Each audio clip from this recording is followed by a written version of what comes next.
What up, guys? It's Josiah here, and today we're reading My Trip to Alpha 1, if you can't tell by the video title, or this picture right over here.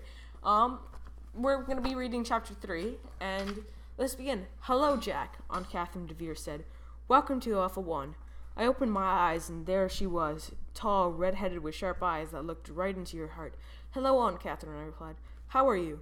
"Listen to him," she said. "The child travels over 6 million years to visit me.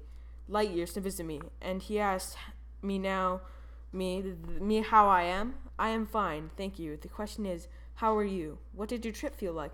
I laughed. "Like taking a nap." "Wonderful, that means he's ready to leave for my ranch right away." Aunt Catherine was talking to a woman in white, the twin of the woman in white back at Voyaco Terminal on Earth. The travel attendant, in fact. I thought looking about everything exactly as it had been on Earth. The same green room, the table. The only difference was a sign that said, "Welcome to Alpha 1, a good place to visit."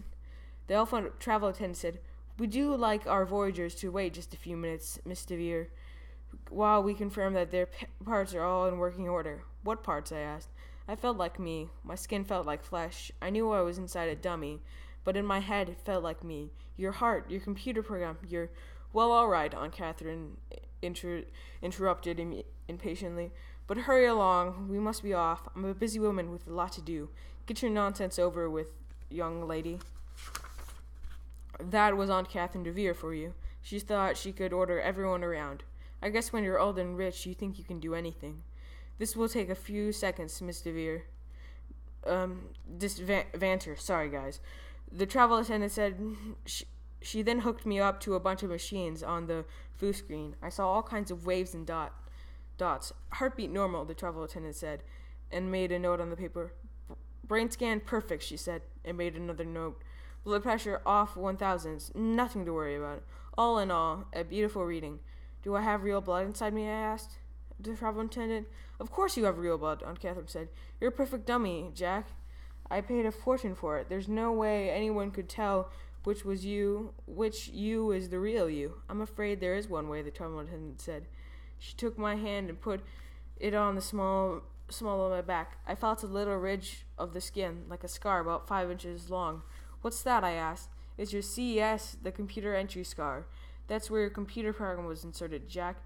That is the only difference between you here on Alpha 1 and your body back on Earth." "Enough of that," Aunt Catherine said quickly. "I like him the way he is, and now we must be leaving." "You can't sit up now, Jack," the travel attendant said.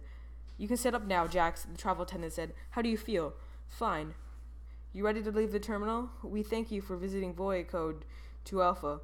I stood up and started to go over and give Aunt Catherine a hug and a kiss.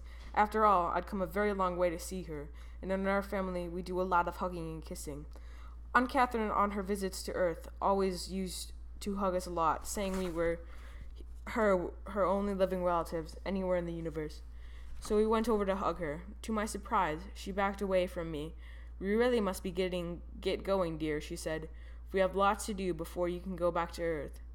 And without another word, without even shaking my hand, Aunt Catherine DeVanter bustled out the door. It was odd. What was the big hurry? I went out behind her. I heard the travel attendant say into the microphone, "This is Voyaco Alpha 1, Nottingham City. Jack Stevenson has arrived safely from Earth. All working parts in order." I hurried up to catch up with Aunt Catherine. Hope you guys enjoyed Chapter 3. If you guys did, to leave a like, subscribe. I'll see you guys next video.